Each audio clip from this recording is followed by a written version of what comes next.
Hey guys, Alex from 7th Hour Films, and I was about to say back again with Yu-Gi-Oh!, but we're not back again with Yu-Gi-Oh! Although, last time on our manga reviews, we did cover the last main arc of the original Yu-Gi-Oh! Manga.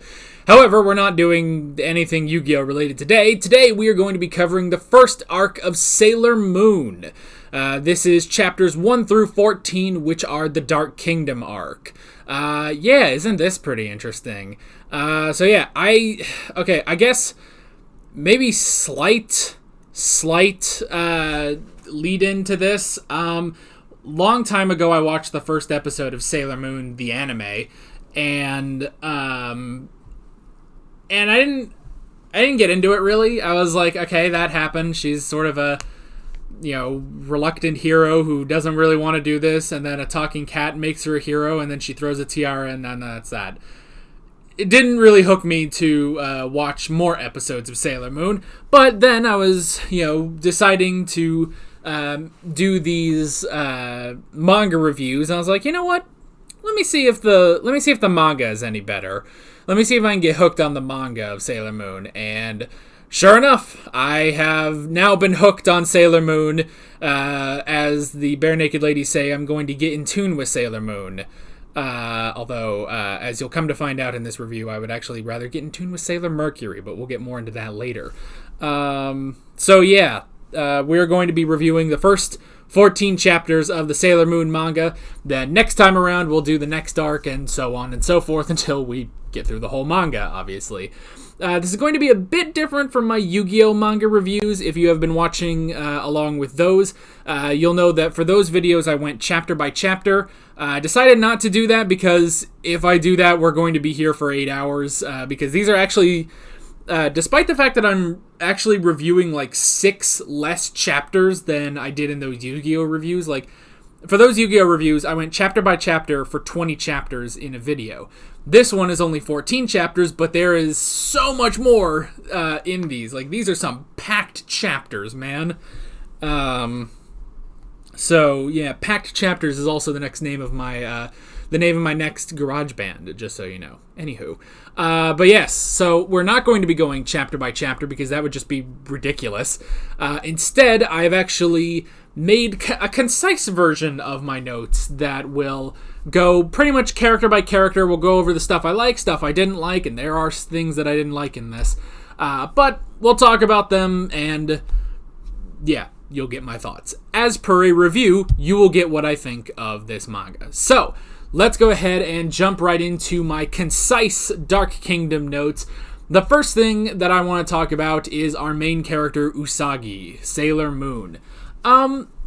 Interesting hero we have here. First off, like I said originally, when I watched the first episode, I thought, okay, this is not exactly the most heroic person in the world, Like, okay, here's this girl.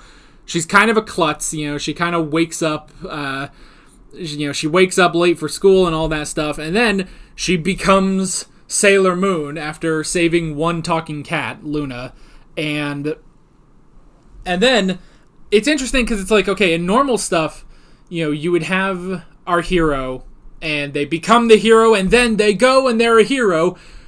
But I like as soon as she transforms and then the enemy starts attacking, she still gets scared. She's frightened because she's a 14-year-old girl. She gets scared and she's like, "Oh shit, I don't want to do this. No!" And she like tries to leave and stuff. So I like that. I actually do kind of like that.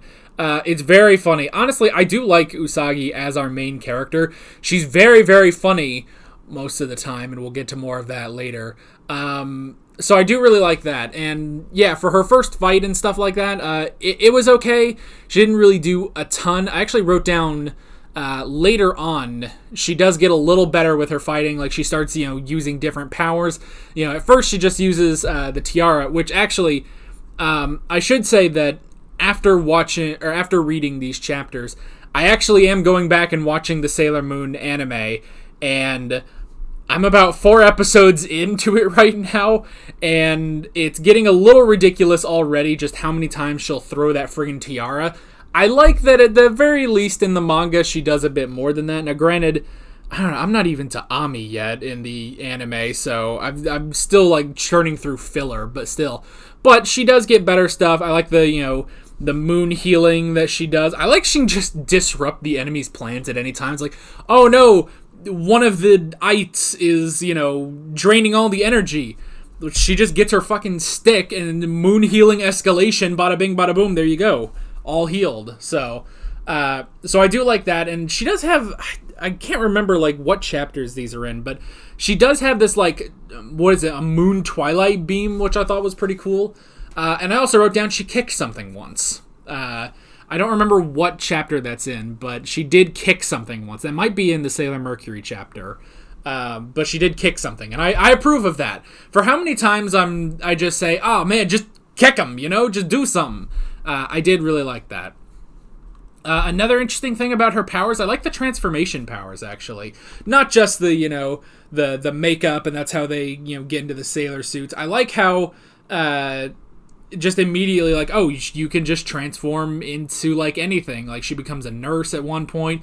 She becomes a stewardess to get on a bus. And it's kind of stupid when she does that, when it's like, even Luna calls her out. It's like, well, wait, why do you need to be a stewardess to get on the bus, girl? And it's like, no, because the stewardess must ensure that everyone on the bus is happy. It's like, okay, you can do that, I guess. It's creative, I guess. So I kind of like that stuff. And this also applies, she does a bit more of that in the anime too, that I've seen, where like she'll transform into like a news host or something.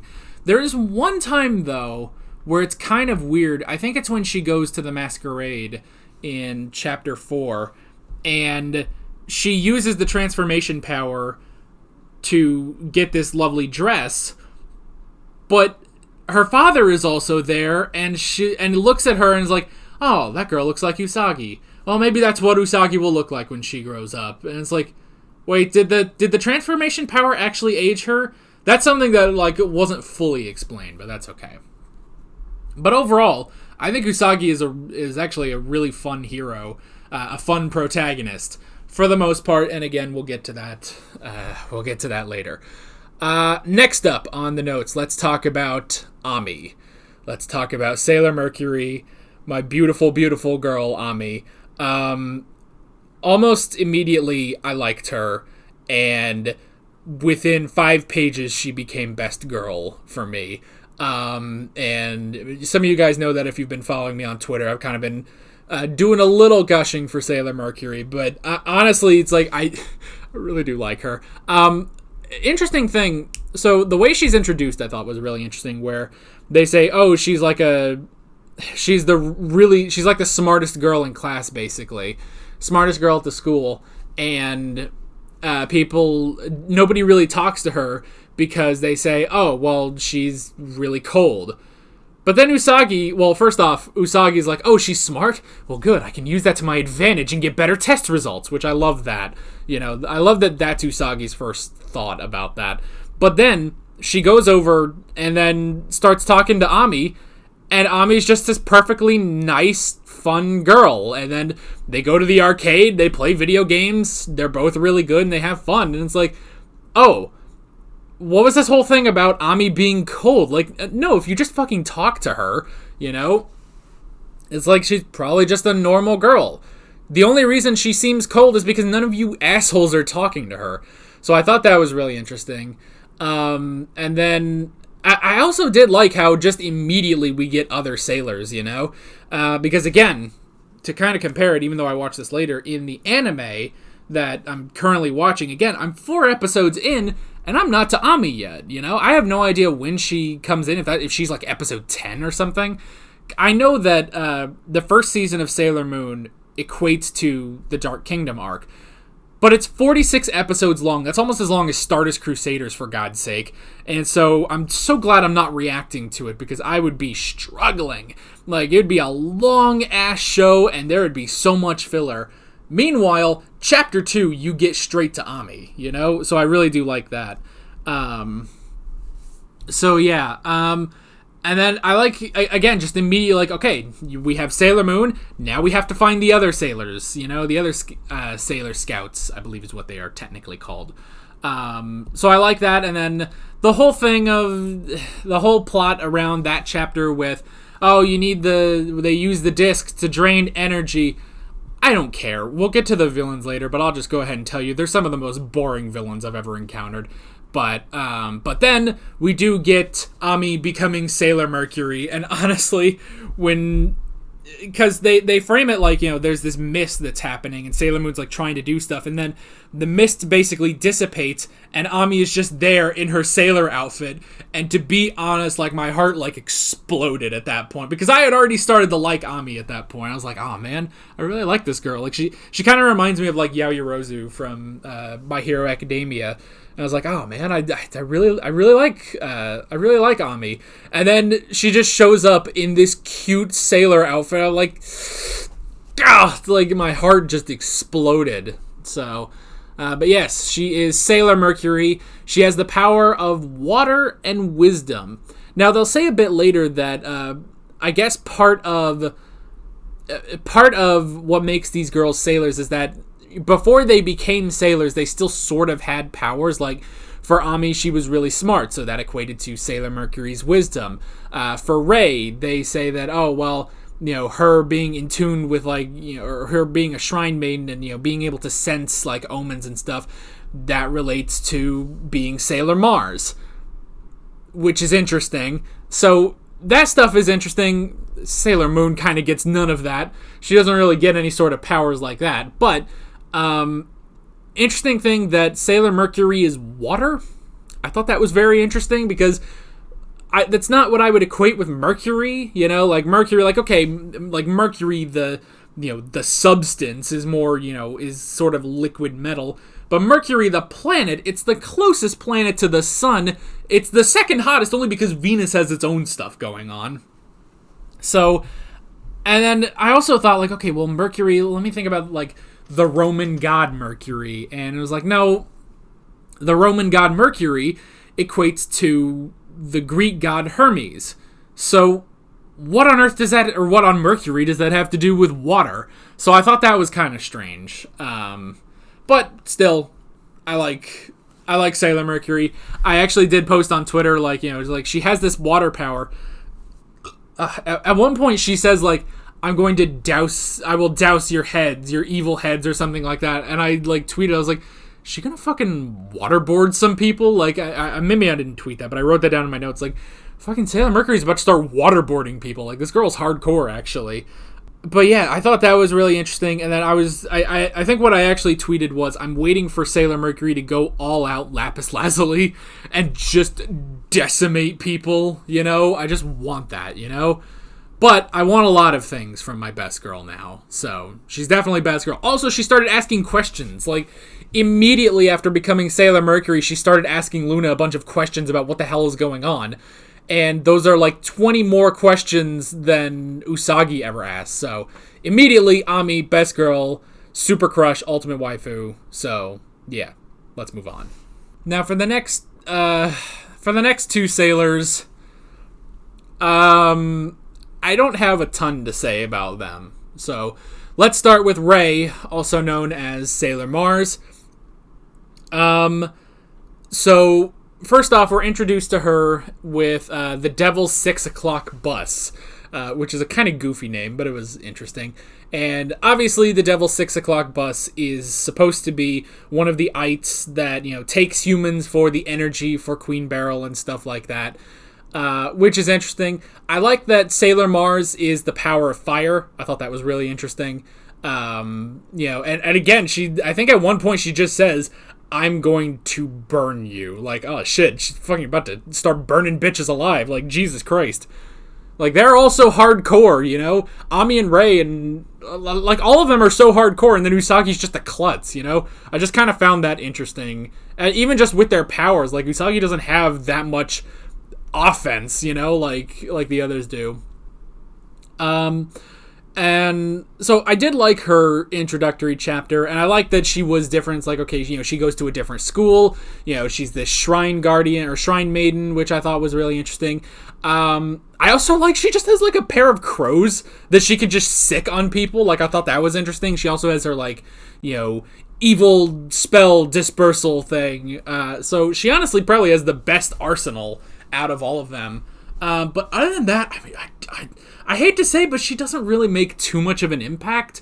so there's not a whole lot I can talk about. Also, another interesting thing, maybe I need to go back and reread her first chapter, because in the next chapter, which is chapter 4, they give an introduction again to everyone. It's like, oh, this smart girl is my friend Ami, and this, stern, angry girl is Ray. And when I read that, I was like, wait a minute, was she stern and angry in that last chapter? Did I miss something? I was like, maybe I missed something, but I don't know. So maybe I just missed that, but it didn't really seem like she was the stern, angry one in her introduction chapter. And then for the other sailors, we have Makoto. I think they call her Mako-chan specifically. Sailor Jupiter. She has the powers of storms and lightning, which is fucking awesome. Jupiter. And I don't know. She's tall as shit. That's about it. There's really not much else to say. I mean, again, I kind of hate to say that because obviously they do play their parts. I just can't think of anything too significant. Once you get more sailors, it ceases being Sailor Moon and Ami and Ray, and it just sort of becomes Sailor Moon, the sailors. I don't know. So there's not a ton I can really talk about with Mako-chan. So sorry, Sailor Jupiter fans. I like her. I still like her. I love her powers. I thought that was pretty cool. And she does have a good one-liner every so often, but other than that, there's not a ton to say. But the sailor who probably leaves maybe the most impact of them all is Mina, also known as Sailor Venus, also known as Sailor V, also known as the False Princess Serenity, which is pretty interesting. So immediately when we start reading the manga, and it's like, oh, Sailor V caught some criminals. Isn't that cool? Maybe I could be like her. And then she becomes Sailor Moon. Immediately I'm confused, because who the hell is Sailor V?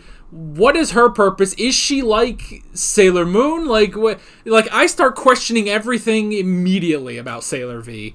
And then it's revealed later, it's like, oh, she's the princess. But she's not really the princess, because she's actually, they're actually just doing that. They're propping her up as a false princess to protect Usagi, which is interesting. But when she's the princess, she kind of becomes the true leader.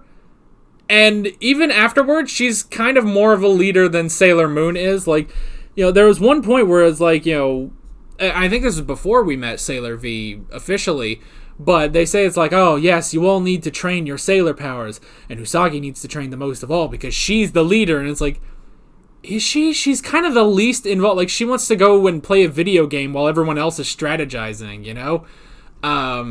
So I thought that was very strange. And then we get Sailor Venus, and it's well, she should be the leader, obviously, because she's clearly better, but then she's not. And then later on, even though she's not the leader, she's not, like Sailor Moon, she's still kind of the leader of the other scouts.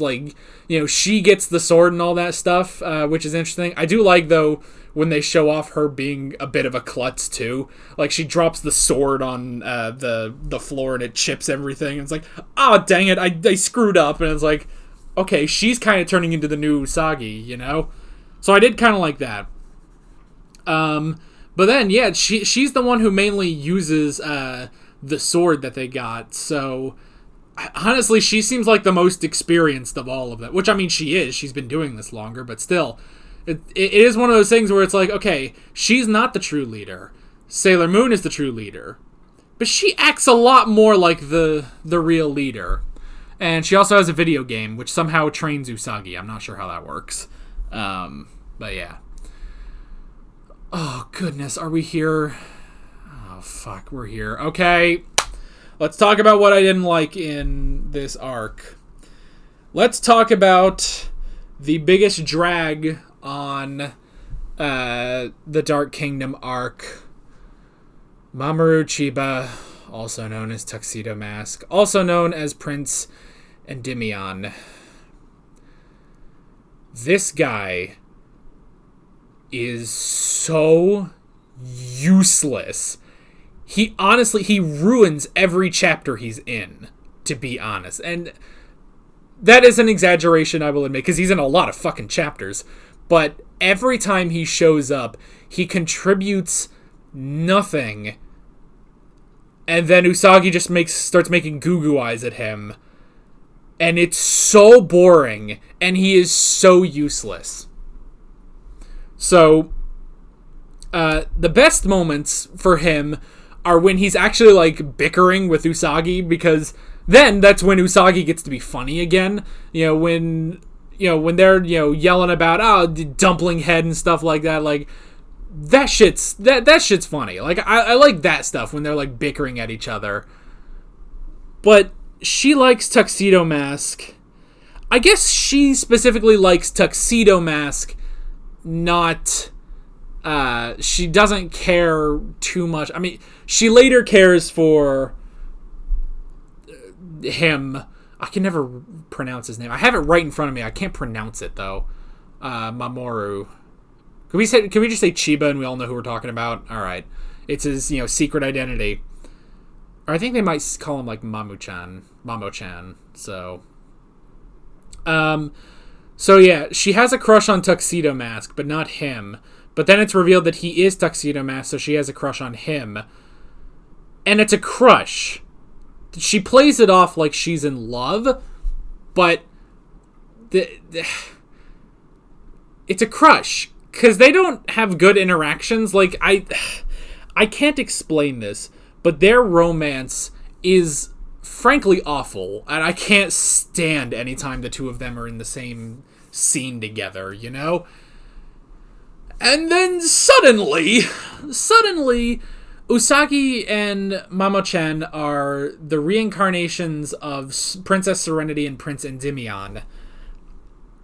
And that shit's boring too. So it's a bit of a rose quartz thing where this princess goes to Earth when she's not supposed to, and she falls in love with a human. She falls in love with an Earthling. But that's not a good thing for some reason. And then fucking Queen Metallica shows up. It's Queen Metalia. But as soon as I saw it, I was like, oh shit, it's Queen Metallica. Fuck yes. But no, it's Queen Metalia, I will be honest. So Queen Metalia shows up, starts possessing all the ites, and then they fight against him, and then he ends up dying. And then Serenity kills herself. Like, it actually shocked me when they showed that backstory. When they show her plunging her own sword into her heart, I was like, oh, shit. Like, that's fucking hardcore. And then, I think later they say, like, the sword is forged in the blood of Princess Serenity. I was like, oh, shit, that's fucking metal. Yes! It is forged in her blood. Like, fuck yes. But anyway...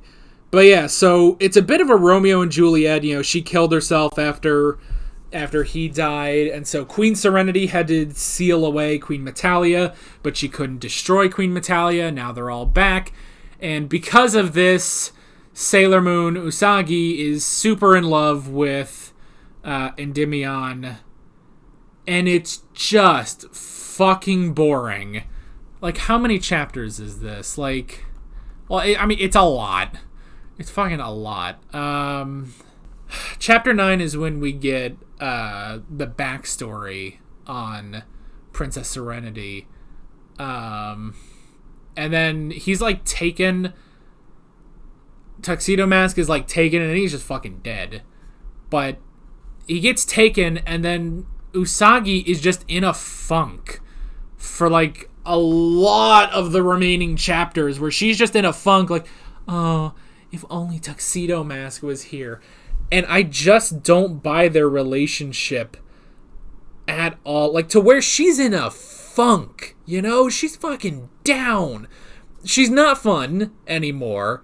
She's very boring. And the problem is...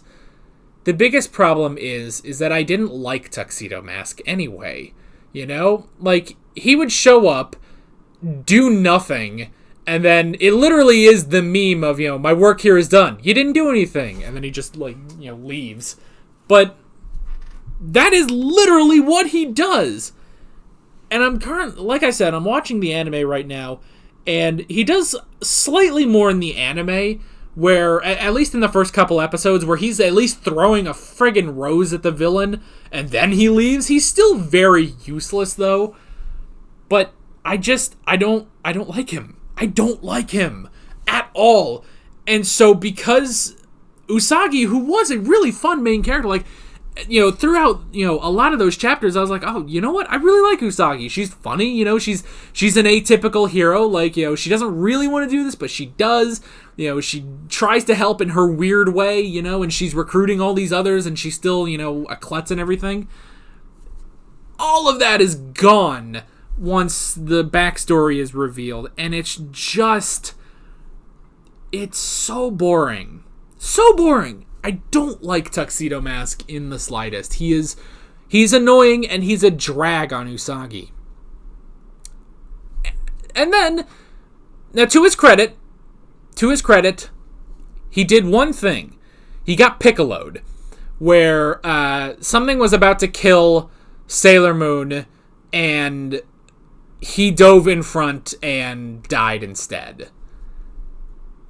To his credit, that's the one thing he did. But they say, like, I think at the Masquerade, and again, if I really just missed this while I was reading, feel free to correct me, but I feel like I read this pretty well. But at the Masquerade, they, like, fall out of a window, and then Usagi, like, creates an umbrella and, like, Mary Poppins down and saves the two of them from falling. And they say, like, oh, I guess I'm the one saving you this time. And this is in chapter 4. He hasn't done shit to help you. He hasn't done shit to help you. Like, did I miss something? Did I seriously? But the thing is, I read all 14 chapters, and he does one thing, and that's die. Which, to his credit, he saved her that one time, but that's it. Did I seriously miss something reading these chapters? I don't think I did. But what the fuck, So, Usagi becomes very boring because of Tuxedo Mask. It's a huge drag on the story. Weirdly enough, this is around the time that Mina actually becomes clumsier. Like, when they're all just, like, talking and figuring things out. Like, she's fucking dropping the sword on the floor and it's like, ah, shit, I'm ruining the sword.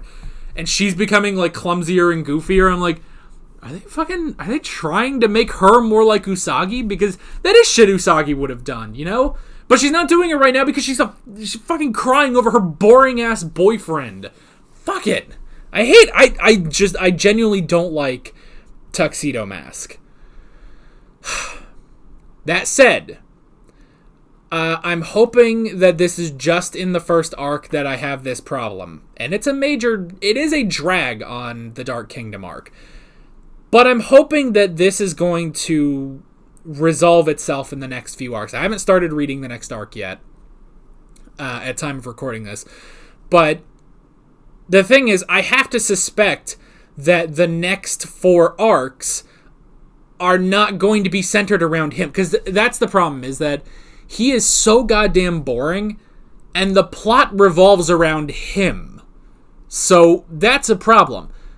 I'm thinking, though, that the remaining 4 arcs of the manga are not going to be about him. He's just going to be a part of it, So if that's the case, and Usagi does become a bit more like her old self, I'll be alright with it. I'll just be like, okay, that was just some shit in the Dark Kingdom. We just had to get through that. Let's move on, And actually, at the end, when Usagi meets Mamoru again, and yeah, they do a little, they do a little bit of the romance, but then he starts chiding her again. He starts belittling her. It's like, oh, were you held after class? Is that why you're late? And she's like, oh, fuck you. I wasn't like that. And then they just sort of like, well, you, and then they, kiss and make up, I guess. And it's like, okay, that could be kind of funny, if they're still, if now, I hope they're an old married couple now, and they're just bickering at each other, I want that, Fuck this, this Tuxedo Mask. Fuck all that. I don't care. I don't like any of that. That shit was boring as hell. Now let's talk about the villains. The villains, speaking of boring as hell, Okay, I have to make this clear. The Ites, was it Jadeite and the other... I don't remember what the other three were fucking called. Those four are the most boring villains. I cannot remember them for the life of me. They are so forgettable, and they just exist. You know? They just exist. They always do the energy drain thing. There's nothing... They don't do anything else. They don't really fight too hard. I guess one of them kills Tuxedo Mask, but I don't remember which one. So, they're all boring. Queen Beryl, on the other hand, is very interesting. I liked Queen Beryl, excuse me. I liked Queen Beryl, and I liked Queen Metalia, actually. I thought they were very, very interesting. Well, mostly Queen Beryl. So, the whole thing with Beryl is that we start off with her being the main villain, but then we realize later that she's actually just like a subordinate to Queen Metalia, which is interesting. And they give a bit of her backstory where it's like, oh, Beryl accidentally found the Dark Kingdom and awoke Queen Metalia, and she wants to actually, like... okay, what I like about Queen Beryl is the insubordination, because while she says, yes, we're going to get this energy for Queen Metalia, she's actually trying to get it for herself, you know? She's basically just using the Ites to try to get it for herself, but it just doesn't work out, and then it goes to Queen Metalia instead. I did actually like that. I thought Queen Beryl was very interesting. It's like, oh, okay, this isn't, you know, a true believer per se. I like the insubordination there. Like, I thought that was very interesting. Metalia, I mean, she's a pretty standard, like, evil being. She's at least more memorable than the Ites, but still, I mean, she was pretty standard evil. I mean, she could have been, like, Vatu or something. It's the same thing. It's like, here's this ancient evil. I like the origin where it's like, she came from, like, a dark spot on the sun. I thought that was a really interesting idea. And then, you know, and then they turn, you know, she turned the Ites on Endymion all those years ago, and that's how he died, which resulted in Serenity dying. And then we just have to figure everything out from here. You know, we have to lock her, you know, we have to completely destroy her this time. I thought that was very interesting. Also, I guess if we're going to talk about villains, we should talk about when Tuxedo Mask became a villain. He was still boring as shit, and it was basically like, now he had powers, but Usagi wasn't doing anything. It's like, oh, can I really hurt the man I love? It's like, you have had 3 conversations with this guy. Fucking stop, you know? So, yeah. So that, again, boring. Again, the plot centered around him. And I hated it, you know? I hated him. He's so boring. So, but yeah. Beryl, even Metalia, good. The Ites, very boring. Also, I do want to make I want to make specific note. I don't remember what chapter was it. Let me see. Okay, it was chapter 14. It was the final chapter. Where the cover page, the cover, you know, art for chapter 14, it showed, well, first off, on the left, it shows Endymion and Serenity, and they're being all happy romance, bleh, whatever, who cares. But then on the right, they show the 4 Ites with the other 4 sailors, and they're like, you know, holding them and stuff. The fuck are you trying to tell me? Because first off, the sailors and the Ites have never had a conversation together, so I don't know why the fuck they're suddenly, you know, and it's only for this, you know, this little art thing. This doesn't actually happen in the story, but it's like, oh, they're just there and they're holding them, you know, holding them from behind and stuff like that. So you better get your fucking grubby ass hands off my goddamn sailors. They don't need your boring asses, alright? And I was especially offended by the fuck that was touching Ami. He better get his goddamn filthy hands off my perfect girl. God damn it. But I thought that was just very strange. It's like, because it's like, okay, Endymion and Serenity, yeah, but I swear to God, the sailors and the Ites have not had a conversation. I think, like, Jupiter's even, like, biting his finger, you know? Like it's getting a little sensual for Jupiter or some shit, and it's like, what the fuck? They've never shared a line together. Like, what the fuck is this? And, also, it was chapter 14. I had such a hard-on for Sailor Mercury. I shouldn't say it like that. I had such a crush on Sailor Mercury at that point that I was like, this fuck better stop touching my beautiful girl. So, there was also another, I can't remember what chapter was that. Okay, at the beginning of chapter 12, they have another, spread page where they have all the characters and they ask, who's your favorite character? And so I literally just wrote, you have to ask me who my favorite is. Like, any of these herbs come close to my beautiful, incredible Sailor Mercury. Half of this is because it's funny, me crushing out so hard on Sailor Mercury. The other half is, no, I genuinely love Sailor Mercury. And I do, honestly. Again, she reminds me of Yaoyorozu, who is my best girl on My Hero Academia. So I want more of her. I want more of Sailor Mercury. So, anyway. The fuck else can we talk about? We can slightly talk about the art. I do like the art in this one. It's very different. After going through 59 chapters of Yu-Gi-Oh, switching over to Sailor Moon is something else. I like it. It's slightly, I don't want to say it's really inconsistent, but sometimes, I don't know. Sometimes, I swear the art style just completely changes for a panel. Which, I mean, it's more like, okay, these panels are, they're specifically super detailed because they're really important panels. And then sometimes, I don't know, it's kind of weird. Also, I will admit, about halfway through reading this arc, I had to switch over to the Eternal edition of Sailor Moon. I was reading a version that was, I think, pretty close, but I only got through the first 6 chapters with it. And then I had to, basically, things happened. I had to switch over to the Eternal edition, which I know is the newer version with, better art and everything. And actually, things got better once I switched over to the Eternal edition. I don't know if, things were cleaned up or something like that, or maybe it was just, maybe it was because it's bigger, I can see things better, but I don't know. It got easier to read once I switched over. So, if any of you, for some reason, haven't read the Sailor Moon manga, or if you are reading along but you're not on the Eternal edition, I would recommend getting onto the Eternal edition. I know it can be a bit pricey. I'm sure you can, sort of find it somewhere else on the internet, but you didn't hear that from me, Although you should support Sailor Moon officially, which I will do. So, yeah. But it definitely got easier once I switched over to the Eternal edition. I will also say, though, by switching over to the Eternal edition, I swear to God, Ami has glasses that she didn't have in the original version.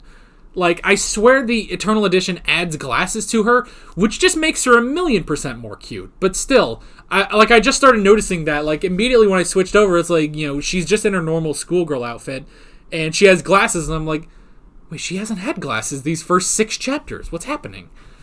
The only other thing I will say about the art is sometimes I will say it gets a little tricky to figure out where we are. There's not a ton of just establishing shots, or if there are, I kind of get confused by them. So I don't really know. This is very occasional. And again, once I switched to the Eternal edition, I really didn't have this problem much anymore. But there would be times where, we switch locations, and I just don't realize it, basically, until I'm like, oh, okay, we switched over here. I'm sorry, I missed that. And there will also be times where, time passes, basically, and I don't realize the passage of time. So there's a couple things like that, but again, I think that sort of gets a bit cleaned up in the Eternal edition. So I would definitely recommend the Eternal edition. If you're not reading, if you're following along right now, or if you just haven't read the Eternal edition, definitely go check it out, because it definitely seems to be the definitive version of Sailor Moon. So, yeah. Last thing I can talk about is the fucking cliffhanger we had. Goodness gracious. So, first off, end of the arc, we do get another conversation between Mamoru and Usagi, and again, they started bickering at each other, and I kind of like that. I was like, oh, okay, if they can start bickering at each other a little bit, and it doesn't have to be, super crazy, but just something. Have a back and forth color dumpling head, for God's sake. But I like that. We did get a bit of that. And then we just took a huge left turn at Albuquerque all of a sudden when a tiny Usagi shows up. A tiny Usagi, like an 8-year-old Usagi, just falls out of the sky and lands on our Usagi. And this tiny Usagi realizes, oh, you're Usagi. So you know where the mystical silver crystal is, right? And then she pulls out a fucking gun and holds it right up to her face like, you're going to tell me where the fucking crystal is, you bitch. And I was like, oh shit! Like, oh my god, tiny Usagi is fucking packing heat! And then it ends! It just ends right there. I'm like, oh my god, I gotta read the next fucking arc. What the fuck is happening? So that just comes way the fuck out of left field, but I love it. Because after going through this whole thing with like, oh, it's your destiny, and here's the whole thing about reincarnation and all that, and then we're done with that after the first arc. It's like, well, what the fuck is the next arc? Like, fucking Frieza's gonna show up or something. Like, what the fuck are we doing next? You know? Just something completely... and here's something completely different. I don't know. I was not expecting a tiny Usagi with a fucking gun, you know? Like, that was insane.